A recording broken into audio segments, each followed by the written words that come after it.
साथियों नमस्कार, मैं प्रेम प्रकाश आपका मेरे YouTube चैनल पर हार्दिक स्वागत करता हूं। साथियों, मैं आज आपके लिए बहुत ही महत्वपूर्ण वीडियो लेकर के एक बार पुनः हाजिर हूं। साथियों, इस वीडियो में हम जानेंगे कि शाला दर्पण पर सत्र 2024-25 के संस्था प्रधान व विषयाध्यापक की बोर्ड एग्जाम की बोर्ड परीक्षा परिणाम की प्रविष्टि की जानी है।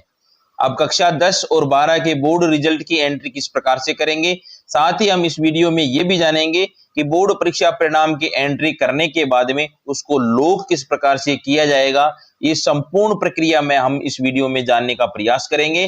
अगर आप मेरे चैनल पे नए हैं तो आप मेरे चैनल को सब्सक्राइब करें, लाइक करें और अपने साथियों के साथ में शेयर करें। साथियों, शाला दर्पण पे 2024-25 की बोर्ड परीक्षा परिणाम की प्रविष्टि शुरू हो गई है, जिसकी अंतिम तिथि 8 जून निर्धारित की गई है। उससे पहले सभी विद्यालयों को अपने बोर्ड कक्षा परिणाम 10वीं और 12वीं के परीक्षा परिणाम की प्रविष्टि आवश्यक रूप से की जानी है। उसके लिए सर्वप्रथम आपको आपके विद्यालय लॉगिन आईडी पासवर्ड लगा करके आपको विद्यालय की लॉगिन करना होगा। जैसे ही आप लॉगिन करते हैं, आपके सामने स्क्रीन दिखाई देनी शुरू हो जाती है। अब उसमें से लास्ट वाला ऑप्शन दिखाई दे रहा है जो स्टाफ रिजल्ट के नाम से, उसके ऊपर आपको क्लिक करना होगा। जैसे ही आप उसके ऊपर क्लिक करते हैं, यहाँ पर दो प्रकार के ऑप्शन दिखाई देने शुरू हो जाते हैं। पहला स्कूल परिणाम और दूसरा अध्यापक परिणाम। यहाँ पर आपको दोनों पर कार्य करना है। आपके सामने यहाँ पर इस प्रकार की स्क्रीन दिखाई देनी शुरू हो जाती है। यहाँ पर कुछ आवश्यक निर्देश है, इनको ध्यानपूर्वक आपको पढ़ना है। इसमें पहला है, एक ही कक्षा में एक विषय को आंशिक रूप से एक से अधिक विषयाध्यापकों ने अध्यापन करवाया हो तो, मान लीजिए एक क्लास में ही एक विषय को ही दो अध्यापकों ने, एक से अधिक विषयाध्यापक उन्होंने अध्यापन करवाया है, तो परीक्षा परिणाम सभी विषय अध्यापकों को निर्धारित किया जाएगा। तो जो भी परीक्षा परिणाम होगा वो दोनों विषय अध्यापकों के जोड़ा जाएगा। दूसरा है, यहाँ पर एक ही कक्षा में एक विषय को अलग अलग समयावधि में एक से अधिक अध्यापकों ने पढ़ाया है। एक ही कक्षा में अलग अलग अवधि में मान लीजिए एक से अधिक अध्यापकों ने उसको पढ़ाया है, तो अधिकतम समय अध्यापन कराने वाले अध्यापक का परीक्षा परिणाम निर्धारित होगा। तो उसमें जो ज्यादा समय तक वहां पर अध्यापन करवाया है उसी को ये परीक्षा परिणाम निर्धारित किया जाएगा। तीसरा बिंदु यहाँ पर है, परीक्षा परिणाम के में केवल मुख्य परीक्षा परिणाम को शामिल करें। मुख्य परीक्षा परिणाम आया है उसी को शामिल करें, जो सप्लीमेंट्री पूरक परीक्षा परिणाम है उसको शामिल नहीं करना है। इसके अलावा यहाँ पर कुछ बिंदु दे रखे हैं, उनको आप सावधानी पूर्वक आपको अध्ययन करना है, पढ़ना है और उन्हीं के अनुसार कार्यवाही करनी है।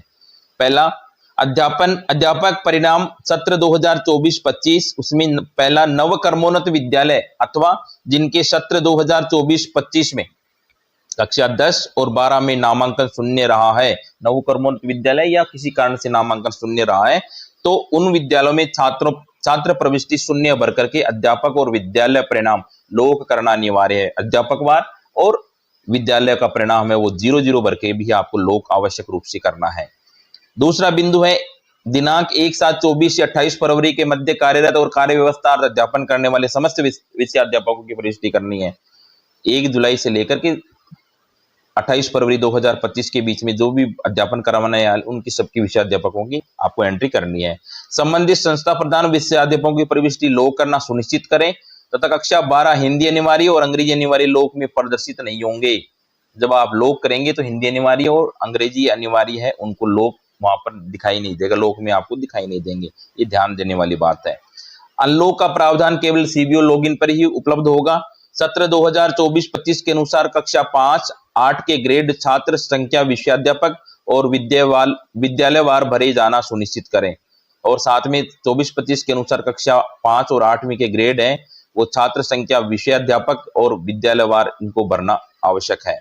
अब उसके बाद में नीचे की साइड में देखते हैं, यहाँ पर दो प्रकार के ऑप्शन दिखाई देते हैं। पहला ऑप्शन आता है क्लिक हियर फॉर एंट्री और यहाँ पे दूसरा ऑप्शन है click here to view lock status. आपका एंट्री करने के लिए पहले वाला ऑप्शन दिखाई दे रहा है उसके ऊपर आपको क्लिक करना होगा, और अगर आपने लॉक किया कि नहीं किया उसका स्टेटस चेक करने के लिए आपको दूसरे वाले ऑप्शन पे क्लिक करके चेक करना होगा। तो अब यहाँ पर एंट्री करनी है अपन को सब्जेक्ट वाइज, तो यहाँ पर सबसे पहले क्लिक हियर फॉर एंट्री यहाँ पे क्लिक करेंगे। जैसे ही आप क्लिक करते हैं आपके सामने इस प्रकार की स्क्रीन दिखाई देनी शुरू हो जाती है। अब यहाँ पर पहला ऑप्शन दिखाई दे रहा है टीचर टाइप, उसके बाद में यहाँ पर आ जाता है teachers name, select class, select section, subject, total appear student, first second third, उसके बाद में यहाँ पे ग्रेड दिखाई देनी लग जाती है। ग्रेड में ABCDE और टोटल पास स्टूडेंट, परसेंटेज, मेन एग्जाम, कार्मिक की वर्तमान स्थिति, कार्मिक का विद्यालय में ठहराव अवधि जो 1 जुलाई 2024 से कार्मिक का विद्यालय में ठहराव अवधि कब तक है वो 28 फरवरी 2025 तक ऐड करना होगा। जैसे ही आप सारे के सारे डाटा फिल करते हैं उसके बाद में यहाँ पर आपको ऐड वाला बटन दिखाई देता है, उस पर क्लिक करेंगे। इसी प्रकार से प्रत्येक विषयाध्यापक की, प्रत्येक कक्षा की आपको एंट्री यहाँ पर करनी है। यहाँ मैं आपको 1-2 एंट्री करके दिखा देता हूँ। अब यहाँ पर जब सबसे पहला ऑप्शन आता है कक्षा 10 संचालित नहीं है तो आपको फर्स्ट वाला ऑप्शन सेलेक्ट करना है, कक्षा 12 संचालित नहीं है तो सेकंड वाला ऑप्शन, कार्यरत वाला है वो यहाँ पे जितने कार्यरत कार्मिक है उनकी एंट्री करनी है तो कार्यरत पे, कार्य मुक्त हो गए तो उनकी यहाँ पर, और शिक्षण व्यवस्था लगे तो उनकी यहाँ पर क्लिक करना है। तो यहाँ पर मैं कार्यरत पे टिक कर देता हूँ। जैसे कार्यरत पे टिक करते हैं आपके सामने इस प्रकार की स्क्रीन दिखाई देनी शुरू हो जाती है। अब यहाँ पर दूसरा ऑप्शन दिखाई देता है टीचर्स नेम, यहाँ पर आप सेलेक्ट करते हैं तो विद्यालय में कार्यरत सभी कर्मचारियों की यहाँ पर सूची दिखाई देती है। अब उनमें आपको सब्जेक्ट वाइज आपको फिल करना होगा। दूसरा ऑप्शन दिखाई दे रहा है सिलेक्ट क्लास, यहाँ पे आपकी 5वीं 8वीं 10वीं 12वीं जिस भी क्लास की एंट्री करना चाहते हो वो फिल करेंगे। यहाँ पे 10th मैं सेलेक्ट कर लेता हूँ। उसके बाद में यहाँ पर सेक्शन A और B आप में से जो भी लागू होता है वो यहाँ पे सेलेक्ट कर लेंगे। सब्जेक्ट, जिस भी सब्जेक्ट की आप एंट्री करना चाहते हैं यहाँ पर वो सेलेक्ट कर लेंगे। और सिलेक्ट करने के बाद में आपको आगे की साइड में यहाँ पर टोटल अपीयर स्टूडेंट है वो यहाँ पर आपको फिल करना होगा। यहाँ पर आप अपीयर स्टूडेंट, उसके बाद फर्स्ट सेकंड थर्ड कितने हैं वो यहाँ पर फिल करने हैं। यहाँ पर आपको फर्स्ट सेकंड थर्ड फिल करने के बाद में यहाँ टोटल पास स्टूडेंट यहाँ पर दिखाई देने लग जाएंगे।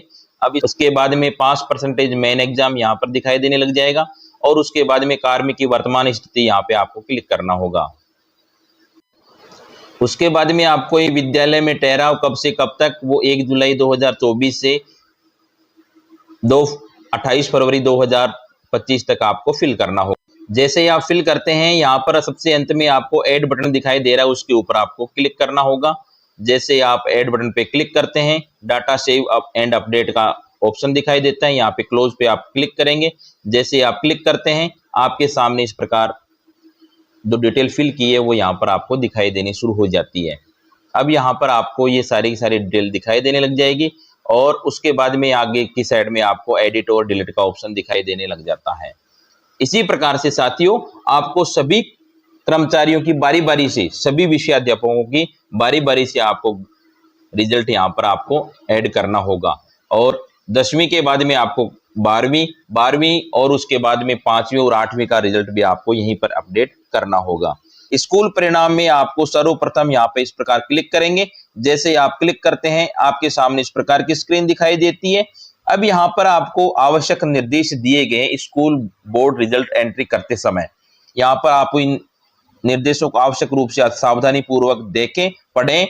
इसमें सबसे पहला है संस्था प्रधान का परीक्षा परिणाम 2024-25। जिन विद्यालयों में सत्र 2024-25 में 10वीं और 12वीं में नामांकन शून्य है उनको परिणाम शून्य भर करके प्रविष्ट करना होगा। अर्थात जिन विद्यालयों में नामांकन शून्य है उनको भी ये कार्य करना है और शून्य एंट्री आवश्यक रूप से करनी है। यहाँ दूसरा बिंदु, दिनांक 1/7/2024 से 28 फरवरी 2025 के मध्य कार्यरत या कार्यवाहक संस्था प्रधान की प्रविष्टि करें। यहाँ पर आपको 1 जुलाई 2024 से लेकर के 28 फरवरी 2025 के मध्य जो भी व्यक्ति कार्यरत था या कार्यवाहक संस्था प्रधान थे उनकी प्रविष्टि करनी है। तीसरा बिंदु है, जिन संस्था प्रधानों का विद्यालय में कार्यकाल सर्वाधिक रहा है उनकी प्रविष्टि पहले करें, तत्पश्चात अन्य की करें। सबसे पहले आपको जिन इस अवधि के दौरान, ऊपर बताई गई अवधि के दौरान जिस भी संस्था प्रधान का या प्रिंसिपल का कार्यकाल अधिक रहा है उनकी प्रविष्टि पहले करनी है, उसके पश्चात अन्य की करनी है। चौथा बिंदु यहाँ दे रखा है कि संबंधित संस्था प्रधान प्रविष्टि कर लो करना सुनिश्चित करें तथा कक्षा 10 और 12 की प्रविष्टि करने पर ही लोक बटन प्रदर्शित होगा।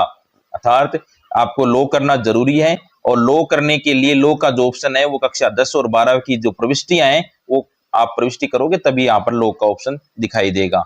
अनलॉक का प्रावधान है वो सीबीओ लॉगिन पर होगा। अगर आपके द्वारा गलत प्रविष्टि लॉक कर दी जाती है तो इसको अनलॉक करने का प्रावधान है वो सीबीओ लॉगिन पर उपलब्ध होगा। अब इसकी प्रविष्टि किस प्रकार से की जानी है मैं यहाँ आपको बताने वाला हूँ। अब उसके लिए यहाँ पर आपको कई ऑप्शन दिखाई दे रहे हैं, उनकी सभी की प्रविष्टि आपको आवश्यक रूप से करनी है। यहाँ पे प्रिंसिपल इंचार्ज का टाइप यहाँ दिखाई दे रहा है, यहाँ उसके बाद में प्रिंसिपल इंचार्ज का नाम, क्लास और टोटल अपियर स्टूडेंट, यहाँ फर्स्ट सेकंड थर्ड कितने आए वो, टोटल स्टूडेंट, यहाँ परसेंटेज आ जाएगी।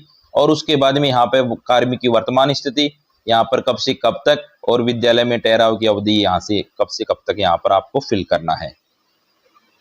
नीचे की साइड में देखते हैं तो यहाँ पर आपको सेलेक्ट करना है, जैसे भी कार्मिक रहे हैं वहां पर कार्यरत है तो कार्यरत करना है, यहाँ से कार्य मुक्त हो गए तो कार्य मुक्त, और स्वीकृत नहीं है तो स्वीकृत नहीं है, जो भी आपके ऊपर लागू होता है वो सिलेक्ट करना है। मैं यहाँ पर कार्यरत पे क्लिक कर देता हूँ। जैसे कार्यरत पे क्लिक करते हैं, यहाँ एक पल के लिए थोड़ा रुकने के बाद में यहाँ पर अगला ऑप्शन दिखाई देने लग जाता है। अब उस ऑप्शन में अपन यहाँ पर क्लिक करते हैं तो यहाँ पर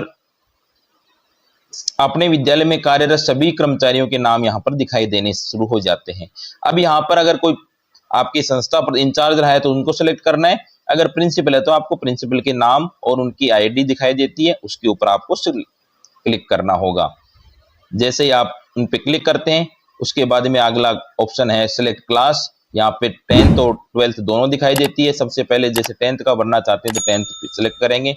यहाँ पर टोटल अपियर स्टूडेंट है वो यहाँ पर आप फिल करेंगे, यहाँ एंटर कर देंगे आप टोटल अपियर स्टूडेंट, जैसे यहाँ 26 से मैंने कर दिए। उसके बाद में फर्स्ट डिवीजन कितने आए वो यहाँ पर आप फर्स्ट की संख्या यहाँ पर आप फिल कर देंगे।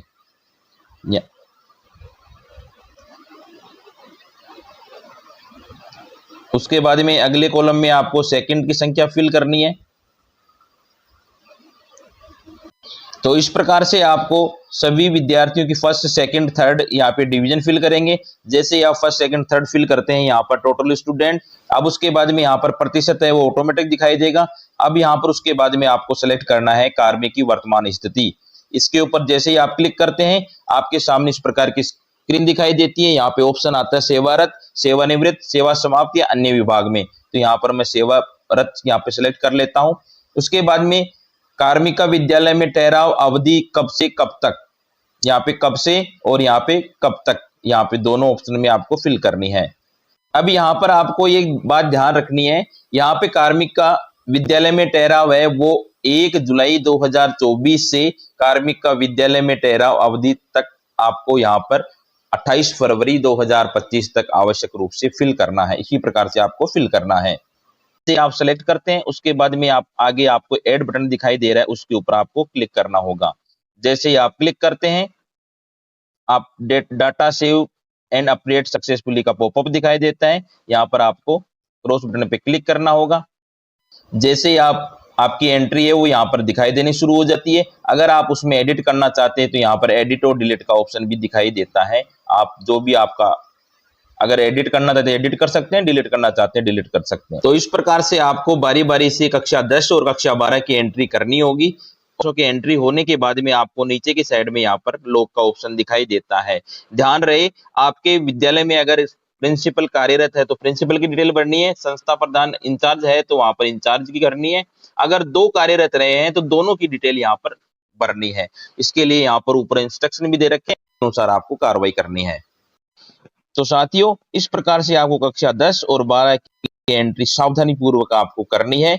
और साथ में ये भी ध्यान रखना है कि अध्यापकवार और विद्यालयवार अगर आप एंट्री कर रहे हैं तो उनमें किसी प्रकार की कोई त्रुटि नहीं रहे। साथ में विभागीय नियमों के अनुसार आपको कार्य करना है। तो साथियों जैसे ही आप स्कूल एंट्री रिजल्ट की एंट्री करते हैं उसके बाद में यहाँ पर लॉग का ऑप्शन दिखाई देता है, इसके ऊपर आप क्लिक करेंगे और लॉग कर देंगे। जब आप पूरी तरह से संतुष्ट हो जाएं तो आपका विद्यालय परीक्षा परिणाम है वो यहाँ पर लॉग हो जाएगा। और लॉग करने के बाद में आप इसमें किसी प्रकार का कोई परिवर्तन नहीं कर पाएंगे। इसके लिए आप पहले से सावधानी पूर्वक रिजल्ट की एंट्री करें। लॉक होने के बाद में भी अगर किसी प्रकार की कोई संशोधन करवाना चाहते हैं तो आपको सीबीओ लॉगिन से आपको अनलॉक करवाना होगा। तो साथियों इस प्रकार से आपको बोर्ड परीक्षा परिणाम की प्रविष्टि की जानी है। इससे संबंधित कोई भी क्वेरी हो तो कमेंट बॉक्स में जाकर कमेंट अवश्य करें। इसी प्रकार के अन्य वीडियो देखने के लिए मेरे चैनल को सब्सक्राइब करें, लाइक करें और अपने साथियों के साथ में शेयर करें। धन्यवाद।